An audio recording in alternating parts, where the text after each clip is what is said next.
Olá, pessoal, bom dia, tudo bem? Bom vê-los aqui novamente, estarmos juntos nessa videoaula, né? Estamos iniciando hoje aqui o nosso terceiro bimestre, tá? Não era bem dessa forma que nós queríamos estar, mas, né, como eu já disse em outros momentos, as circunstâncias fazem com que nós devemos nos adaptar ao nosso meio, né? Já tive a oportunidade de estar falando um pouquinho sobre isso em outras aulas, né?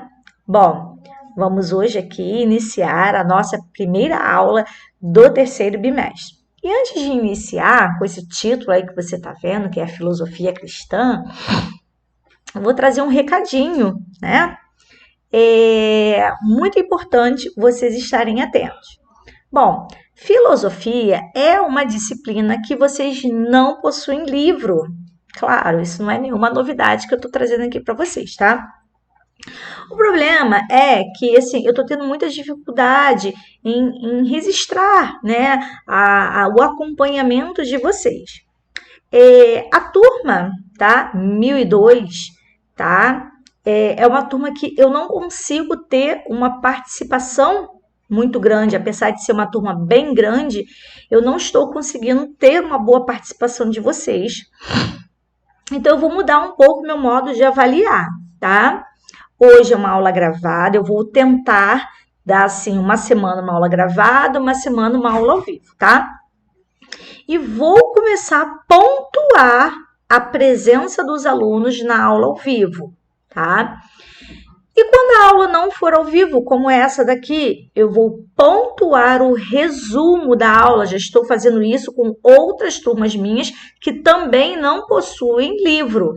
Vocês têm que, toda vez que eu te der uma aula gravada como essa daqui, é obrigatório fazer um resumo e estar me enviando por e-mail esse resumo, né? Inclusive, né, estou fazendo isso com a minha turma de terceiro ano, que eu dou aula de sociologia, né, que os alunos precisam, assim como eu estou fazendo para vocês, que eu dou aula de filosofia.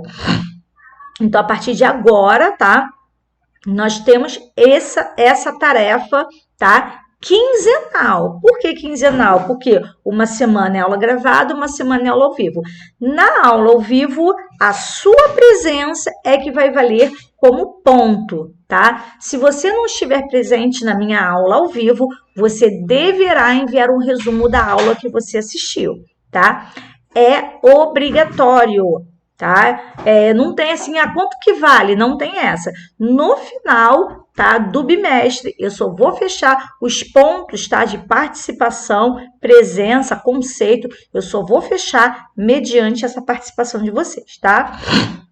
Então, hoje aqui, uma aula gravada, tá? Meu e-mail eu vou deixar disponível, que é lescaut77@gmail, para vocês estarem me enviando o resumo dessa aula que eu vou dar hoje aqui, ok?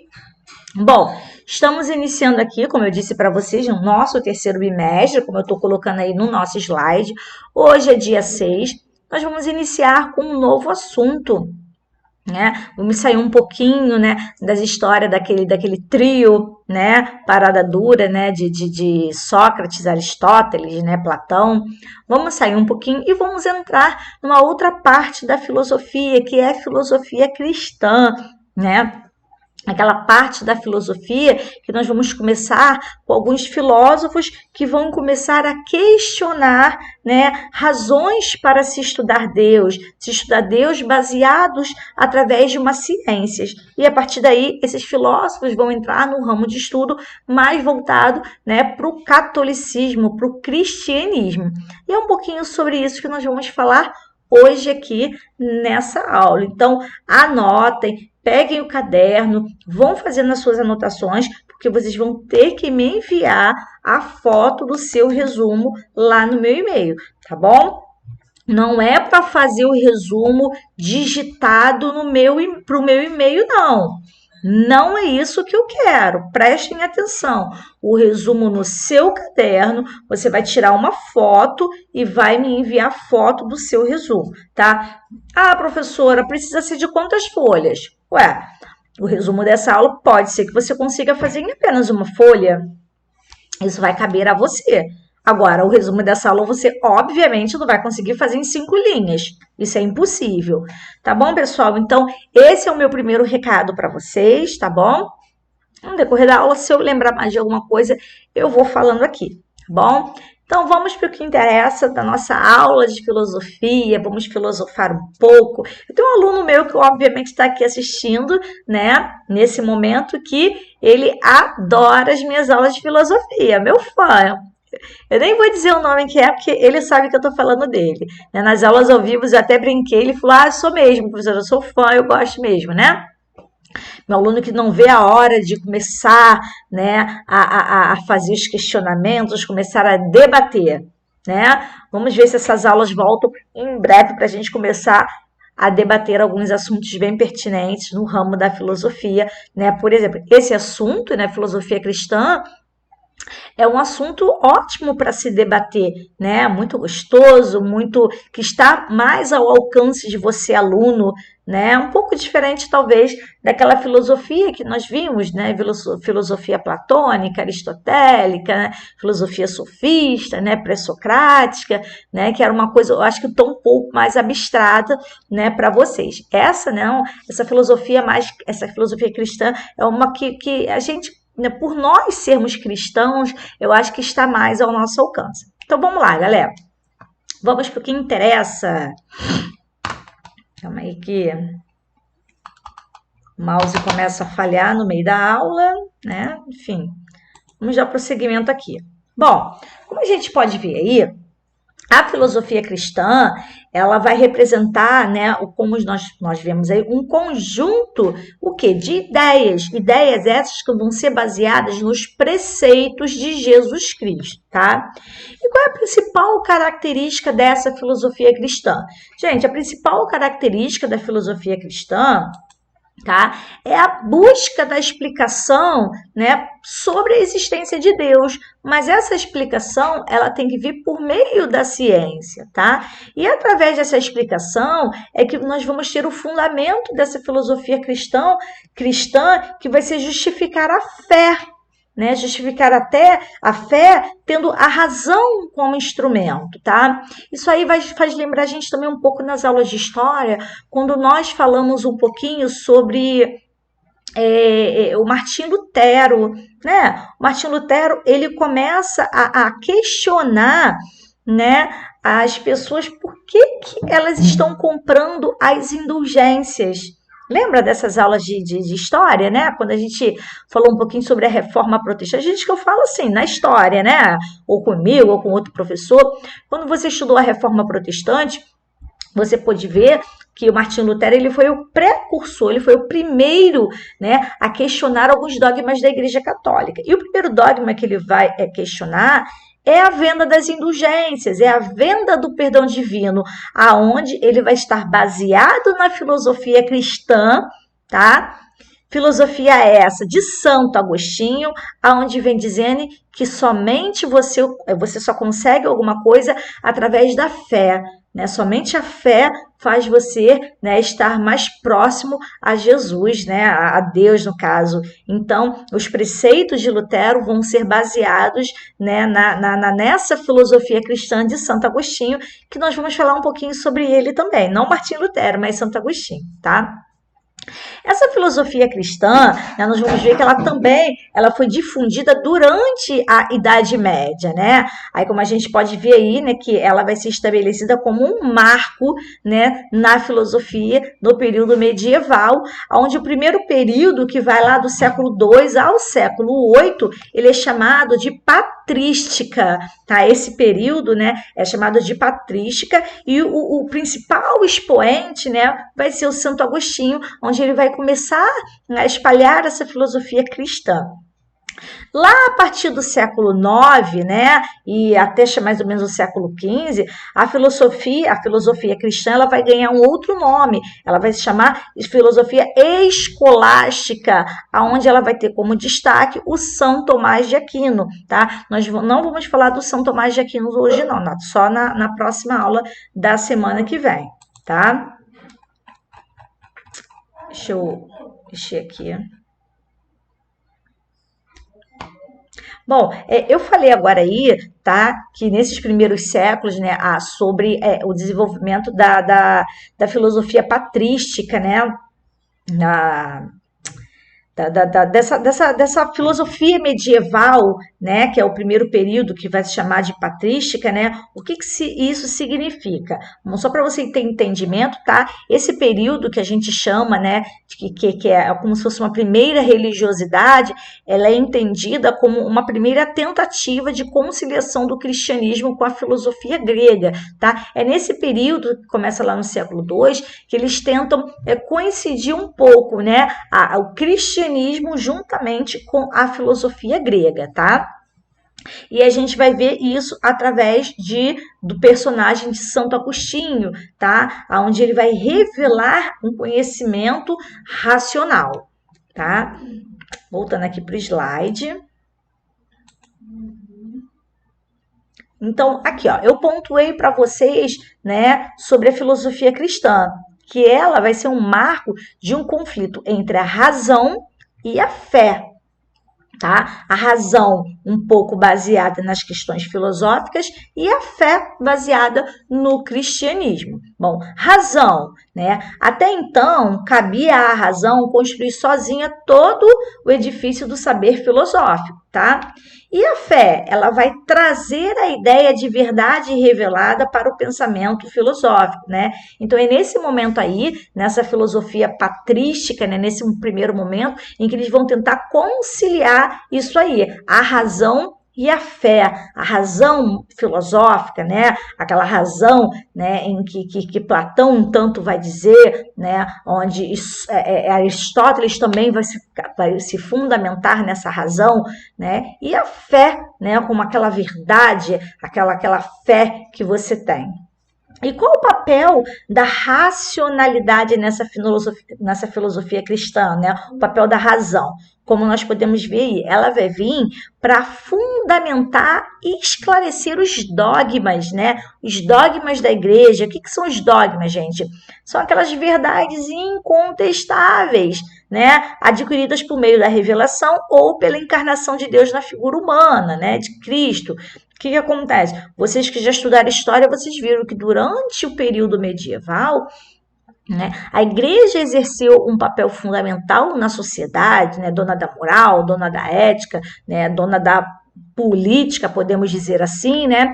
E ela possuía os dogmas que eram incontestáveis, ninguém ousava contestar esses dogmas da Igreja Católica. Então, a razão, né, ela vai vir nesse momento, a racionalidade, ela vai surgir através dos humanistas, né, que são aquelas pessoas, né, que vão começar a estudar, vão começar a ser mais esclarecidos, e aí, no momento, eles vão falar assim, não, tá errado.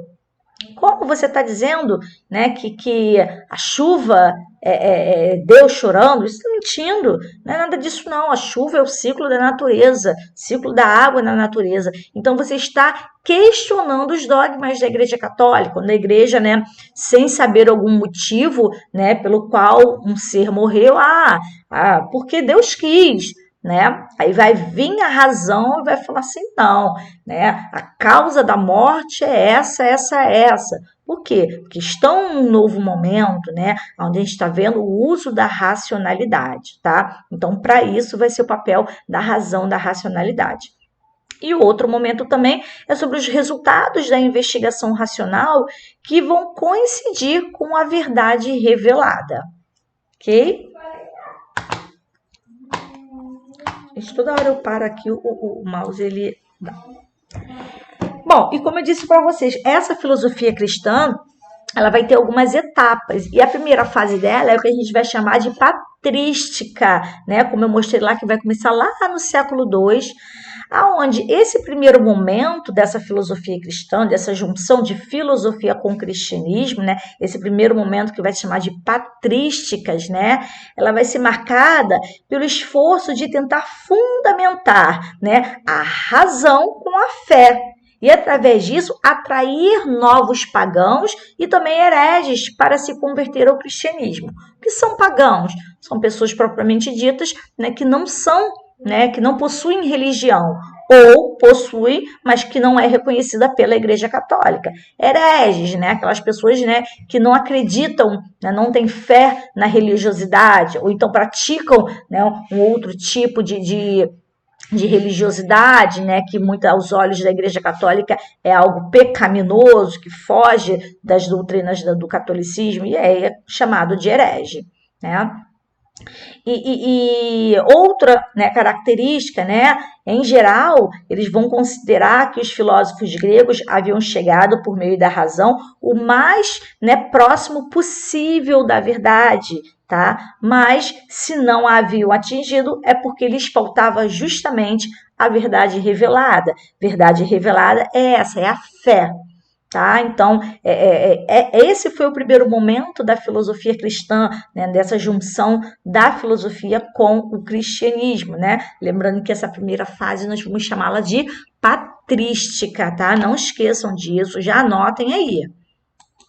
Tá? Bom, aí eu trouxe, né, uma imagem para vocês, né, da Santa Escolástica, que vai ser o segundo momento dessa filosofia cristã. Gente, cadê aqui? Peraí, rapidinho. Só um minutinho aqui. Né? É o segundo momento dessa filosofia, né, que vai se chamar escolástica, tá? O que seria essa filosofia escolástica, tá, gente?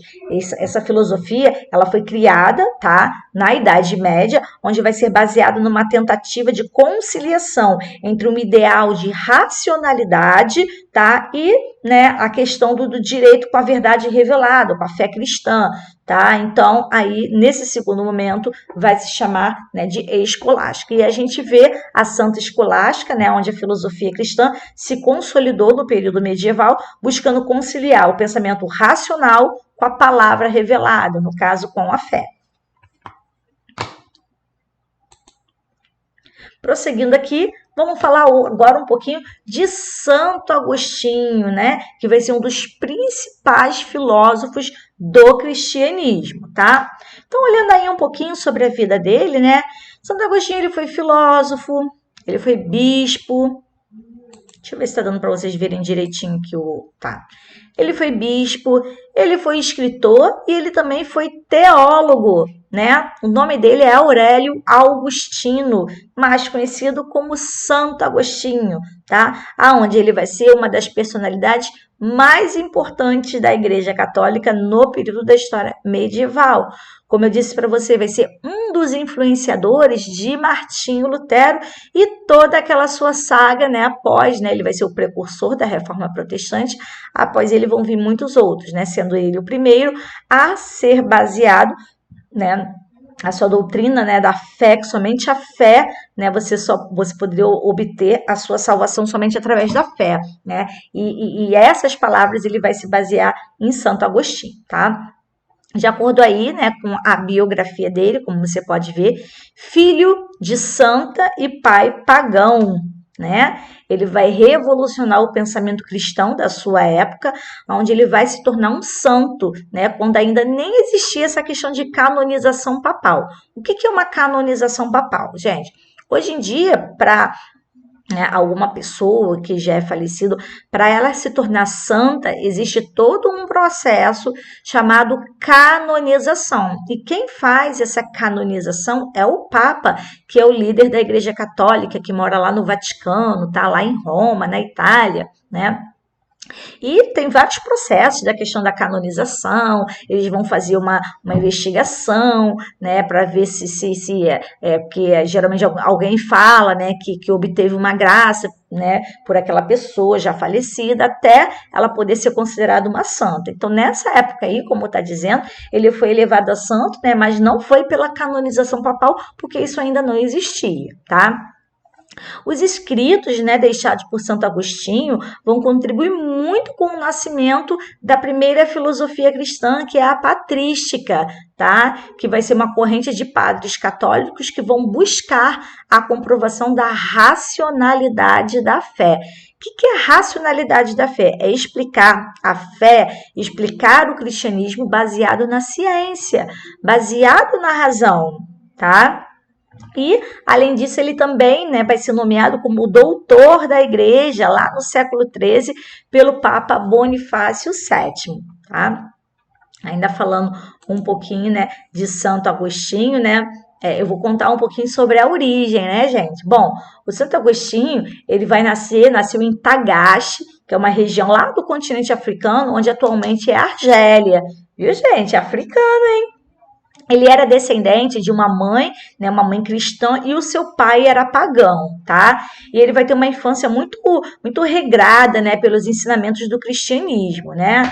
E aí, aos 11 anos, ele vai ser enviado, né, para a escola de Madaura, que era um local, né, dos primeiros contatos com a literatura latina e onde tinham crenças do paganismo, né? Em seguida, ele vai se mudar para Cartago, né, com o intuito de aprender os assuntos de retórica. Lembra? Os sofistas que tinham esse dom? Pois é, Santo Agostinho, ele vai estudar com sofistas, né, sobre os assuntos da retórica, aquele dom do convencimento, né? E aí, nesse período, ele vai começar a acampar, né, a doutrina maniqueísta, né, onde ele vai pregar que o mundo é separado pelo bem e pelo mal. Então, anotem aí, doutrina maniqueísta, tá? É essa questão da separação entre o bem e o mal, que nós vamos falar daqui a pouquinho, tá? E ele também começou a acompanhar a questão do hedonismo, né? Que é o prazer como principal foco de vida. E aí ele vai se envolver em um relacionamento amoroso, no qual ele vai ter um filho e o seu nome vai ser Adeodato, tá? Depois disso, ele vai se mudar para Roma, né? Onde ele vai abrir uma escola e ele vai ser nomeado professor da corte imperial, né? E todos esses acontecimentos, né, não vão parar as angústias dele enquanto santo, né? Que depois de inúmeras crises existenciais, ele vai acabar se aproximando do bispo Ambrósio de Milão, que vai ser o futuro Santo Ambrósio, né? E aí ele vai ter uma amizade com esse religioso, né? Ele tinha muito interesse por livros, né? E através disso aí vai levar ele a se converter ao catolicismo, onde ele vai acabar deixando para trás as suas antigas concepções, né? As concepções mundanas e vai começar a servir ao Deus cristão, né? Ele e o seu filho vão ser batizados pelo próprio bispo Ambrósio, né, durante uma vigília chamada Páscoa em Milão. E após a morte da sua mãe, ele vai retornar a Tagaste e vai dividir a sua herança com os pobres, ficando apenas com a casa onde ele nasceu, né? A mãe de Santo Agostinho, ela acabou depois sendo canonizada pela Igreja Católica, né, como Santa Mônica, e ela recebeu essa gratificação pelo Papa Alexandre III, que foi um reconhecimento por todos os esforços, né, para a conversão do seu filho, né? Ela se esforçou muito para que Santo Agostinho fosse, né, convertido ao cristianismo, né? E como é que foi a vida religiosa de Santo Agostinho? Lá na sua terra natal, lá na África, no continente africano, ele vai ajudar a criar a Ordem dos Agostinianos, né? Em que as suas normas e regras de vida eram bastante determinadas por ele, né? O Santo Agostinho, ele vai começar uma liderança religiosa como padre e depois como bispo adjunto, até ser nomeado como bispo efetivo, né? E aí, durante mais de 30 anos, ele vai ser responsável pela administração de igrejas, né? E também por questões sociais e jurídicas da cidade de Hipona. Não é à toa que ele é chamado, né? Santo Agostinho de Hipona, por causa da localidade onde ele morava. Pois bem, ele vai morrer em agosto de 430 depois de Cristo e vai deixar mais de 100 obras escritas, né? Os seus restos mortais ainda estão na antiga Catedral dos Agostinianos, lá na igreja de São Pietro in Sideoro, né, que fica na Itália, né? E o dia, né, o seu dia, ele é festejado pela Igreja Católica todo dia 28 de agosto, né, que foi a mesma data da sua morte, aonde ele é considerado o santo protetor dos pobres, né? Ele é protetor dos pobres, dos teólogos, dos impressores e dos cervejeiros, né? Os fiéis, né, geralmente costumam homenageá-los através de uma oração. Ok, pessoal? Então, isso aí é um pouquinho sobre, né, a biografia de Santo Agostinho. Bom, agora vamos falar um pouquinho, né, sobre as suas questões filosóficas. Olha aí o Santo Agostinho, né? As suas questões filosóficas, né? Vamos acompanhar aqui no nosso slide, como eu escrevi aí para vocês, né? O Santo Agostinho, ele vai buscar entender os conceitos da vida por meio da psicologia, da filosofia e também da religião. Só que ele vai afirmar que cada acontecimento era uma providência divina, né?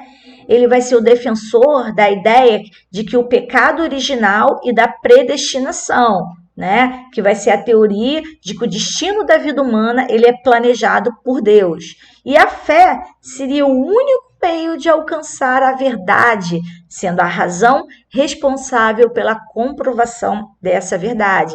Então, através desse parágrafo que eu acabei de ler para vocês aí, a gente vê nesse mesmo parágrafo a doutrina de Lutero e a doutrina de Calvino. Lutero, quando ele fala que a fé é o único meio de alcançar a verdade, e de Calvino, quando ele fala da predestinação, que o destino humano ele já está predestinado, que você já nasce com uma vida planejada por Deus. Então, né, ele, né, vai ser um grande incentivador, né, dessa reforma protestante, tá, gente? Né? Através das escrituras dele que vai ter as obras aí de Martinho Lutero e de Calvino. Continuando aí no nosso slide de Santo Agostinho, nós vamos ver que ele também vai pregar a manutenção da defesa da paz, né? Como diz aí, mas se esgotados os argumentos e atitudes para mantê-la, a guerra seria necessária, tá? E aí existiria nesse caso aí um confronto para a busca da paz. Então ele vai dizer aí que muitas das vezes quando ocorre a guerra, na verdade eles estão guerreando buscando a paz. Bom, no entanto, nós vamos ver aí que os cristãos nunca deveriam punir aqueles que pudessem acabar com a paz, pois nenhum ser humano é capaz de antever as más atitudes, sendo injusto condená-los antes mesmo da concretude das ações. Então, vê aí, gente, olha a mensagem que o Santo Agostinho está trazendo aí, né? Ninguém é necessariamente mal, tá? Ele vai falar um pouquinho dessa questão do mal, que o mal só existe porque há o bem. Depois vocês vão entender um pouquinho sobre isso daí. Deixa eu ver aqui, cadê? Eu tô passando aqui o slide aqui. Aqui, ó. Bom, como a gente está vendo aí, né? O Santo Agostinho, né, ou Agostinho, né, ele vai empreender muitas investigações, né, sobre as relações, né, do Deus Criador e dos seres imperfeitos, que ele vai chamar assim, que as criaturas, né, onde ele vai recobrir, né, ampla variedade temática que vai incluir, entre outras coisas, né, na sua temática, nas suas escrituras, ele vai falar sobre a origem do mal, sobre a memória, sobre a vontade, a felicidade e a natureza do tempo. Todas essas, né, indagações, né, vão ser feitas com base em um movimento, né, introspectivo que vai definir o conhecimento da imensidão interior do ser humano como uma condição própria da atividade filosófica. Bom, aí, né, a gente coloquei essa frase aqui para você. O que é livre-arbítrio? Né? Hoje em dia a gente usa muito essa questão. Livre-arbítrio é você, né, ser próprio de tomar as suas atitudes. Aí eu escrevi aí, ó, bem e o mal. Por quê? Santo Agostinho vai falar muito dessa questão do livre-arbítrio, né, entre o bem e o mal. E eu coloquei aí, o que é o livre-arbítrio? Seria o quê? A sua capacidade de escolha pela vontade humana, entre o bem e o mal, entre o certo e o errado. Então, você, dentro dos preceitos de Santo Agostinho, ele vai dizer que, na verdade, as pessoas, elas possuem um livre-arbítrio entre escolher o caminho a percorrer, seja ele o certo, o errado, o bem ou o mal. Gente, eu acho muito interessante é que, conforme a gente está estudando aqui a filosofia, nós estamos vendo alguns assuntos de muitos séculos atrás, mas que parece que são assuntos da nossa atualidade, né? Repara só, quando eu falei, né, na questão platônica da caverna, parecia que nós estávamos falando, né, das nossas características atuais. Quando eu falo aqui a questão do livre-arbítrio, que nós temos esse livre-arbítrio, é que nem hoje em dia, né? Ninguém leva ninguém, as mamães até brincam, né? Falam assim, não, ninguém leva ninguém para o mau caminho. A verdade é que o ser humano ele tem o livre-arbítrio de escolher o que é certo e o que é errado. Uma criança, por exemplo, ela não tem esse discernimento como você, talvez adolescente, tenha, de saber fazer as suas escolhas. E aí, vamos entender essa questão do livre-arbítrio, né, através, né, dos ensinamentos de Santo Agostinho. Gente, toda hora trava isso aqui, meu pai do céu. Tá? E aí, para Santo Agostinho, né, o livre-arbítrio é porque nós, né, somos seres superiores a todos os demais, não apenas porque a gente possui razão, mas também pela vontade, a vontade livre, o livre-arbítrio. Então, nós somos superiores aos demais porque a gente possui um livre-arbítrio, muito diferente de um objeto, muito diferente de um animal que não possui o raciocínio, né? E aí ele vai dizer que ao nos criar a sua imagem e semelhança, Deus ele nos vai presentear com essa liberdade de escolha, porque na verdade ele não queria que nós fôssemos escravos, né? Escravos do pensamento de outra pessoa, não é? Ah, mas eu sou. Aí você pensa assim: ah, professora, eu sou escravo do pensamento da minha mãe. Não, você não é escravo. Você é um ser submisso aos seus pais, porque eles são responsáveis pelos seus ensinamentos, pela sua moral, pela sua ética, né? É que nem quando você aprende a andar de bicicleta, que alguém tem que te segurar ali pelo banco até na hora de te soltar e você sair andando sozinho. E saber guiar a sua bicicleta é a mesma coisa, tá? Então, os seus pais, eles não lhe fazem de escravos, eles são responsáveis pela sua ética, pela moral, né, pela sua educação. Mas vai chegar um momento que eles vão largar e você vai ter que seguir a sua vida com o seu livre-arbítrio de escolher o certo ou errado na sua vida através dos ensinamentos que lhes foi dado. Tá? Esse livre-arbítrio também, né, Santo Agostinho vai dizer que somente o homem que escolhe livremente o caminho de Deus pode ser considerado um homem bom. E aí, através desse livre-arbítrio, ele vai falar sobre a questão da origem do mal, né? Como que o mal vai existir. Bom, para Santo Agostinho, existem dois tipos de cidade, a cidade de Deus e a cidade dos homens. O que seria isso? Como está dizendo aí, tá? Na teoria agostiniana, a cidade de Deus seria aquela caracterizada pelo amor a Deus acima de todas as coisas, né? Isso faz parte de um dos mandamentos, amar a Deus sobre todas as coisas, né? E nós temos aí a cidade dos homens, né? Que seria, né? Uma coisa meio que desvirtuosa em que acaba projetando o amor de si como um plano principal. Na verdade, você colocando-se a si próprio como em primeiro plano, né? Esquecendo talvez, né, de Deus. Bom, tem essa frase aí muito legal, né? Que bata assim: ego sum que sum, eu sou aquele que é por si. Teria sido uma das frases pronunciada pelo Deus Criador a Moisés no Monte Sinai, revelando-se assim como um ser supremo, eterno e imutável em sua perfeição, pleno de bondade e autor de todos os seres. Deus é o ser absoluto e, como tal, incorruptível. Bom, como nós estamos vendo aí, gente, o Santo Agostinho ele vai ser esse defensor, né, da questão da fé, da predestinação, tá? Que ele vai deixar isso através das suas obras, né, dos seus escrituras aí. E é isso que eu estou trazendo aqui para vocês terem um entendimento. Ele vai dizer que o ser humano possui esse livre-arbítrio de escolha. Bom, se não é produto da vontade de Deus, o mal seguramente descende de outra vontade, uma vontade que é inversa do Criador.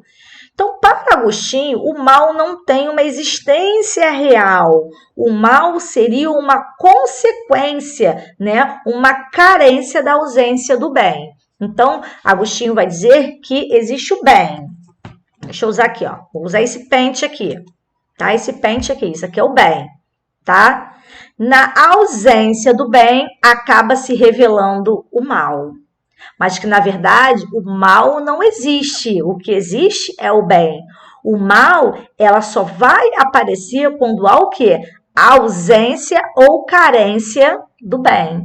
É mais ou menos isso que ele está querendo dizer, tá? Então, de maneira que se vemos algo ou alguém que acaba se corrompendo, né, através do seu livre-arbítrio, indo para o mal, praticar o mal, é porque antes dele ser bom, ele não poderia, né, se corromper, tá? Então, na verdade, aquela pessoa talvez nunca teve a bondade. Então, faltou a bondade, ele deixou entrar a maldade em seu coração. Ó, o problema do mal, segundo Agostinho, né? Para Santo Agostinho, o mal ele se coloca diante de um paradoxo. Qual seria esse paradoxo? Casos meio contrários, né? Como um Deus imensamente bom, criador de tudo que existe, conhecedor de todos os desígnios humanos, poderia criar o ser humano sabendo que ele iria pecar? Bom, a bondade de Deus seria a causa da existência da maldade? Então, isso é meio que um paradoxo, né? Por que Deus criaria um ser sabendo que ele iria pecar, né? E aí, a partir daí, Santo Agostinho vai dizer que existe 3 tipos de mal. O mal metafísico, o mal moral e o mal físico. Anotando aí, galera! Tá? O que seria o mal metafísico, tá? É aquele mal que não existe como uma força, né? Assim como o bem, que é Deus, existe. Então, o mal metafísico, né, é o mal contra os maqueístas, né? Que para Santo Agostinho o mal não é uma substância, é a ausência do bem. Então, vamos lá, o mal metafísico é aquele que só existe porque há ausência do bem. Na verdade, ele não existe com tanta força assim quanto o bem. O bem é mais forte que o mal. Na verdade, o mal só aparece quando existe a ausência, a carência do bem. E o mal moral, né? Como disse aí, embora o mal não exista com tanta força, assim como o bem, né? Independente das ações humanas, o homem acaba praticando o mal. E como é que isso se dá, né? Para Santo Agostinho, né, quando o homem ele utiliza a sua liberdade de escolha, o seu livre-arbítrio para se afastar do bem, no caso de Deus, né, ele acaba pecando. Pecar ou cometer o mal, né, aproxima o homem cada vez mais do não ser, daquilo que ele não é. Então, na verdade, se ele, né, se afastou, né, do bem, na verdade, ele nunca foi bondoso. Ele acaba se afastando daquilo que ele nunca foi, daquilo que ele não é. Então, isso é o mal moral. Quando você se afasta do bem e aceita para si o mal. Porque o bem é mais forte, né? E o mal físico é aquele consequência do pecado original, que foi o primeiro pecado cometido por Adão e Eva, né? Aonde a partir daí, né, nós sofremos a consequência desse pecado, né, desse pecado original, que é sofrer com doenças, com dores, o envelhecimento e até mesmo a morte. Ok, galera? Bom, eu acho que isso aqui é tudo, tá? Deixa eu voltar aqui. Bom, falei hoje um pouquinho, né? Espero que essa aula tenha sido um pouco compreensível com vocês, tá?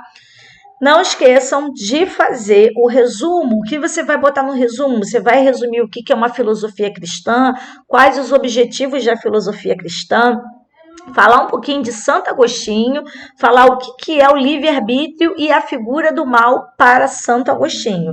É isso que tem que ter no seu resumo, tá bom, galera? Bom, vou parando por aqui, vou deixar um exercício para casa, que é esse resumo aí para você fazer no seu caderno, e umas 3 perguntinhas para você fazer, tá bom? Aí, como se fosse um dever de aula, até a gente tem ainda alguns minutinhos para encerrar o nosso um tempo de aula, né? E esses minutinhos vai ser para você fazer esse exercício que eu vou deixar aí, e a gente corrige na aula da semana que vem. Tá bom, pessoal? Fiquem com Deus, um forte abraço, né? Não pode abraçar, né? Mas virtualmente, um forte abraço, morrendo de saudade. E não esqueçam dos meus recados, tá bom? Ó, beijos para todos. Até semana que vem. Tchau, tchau.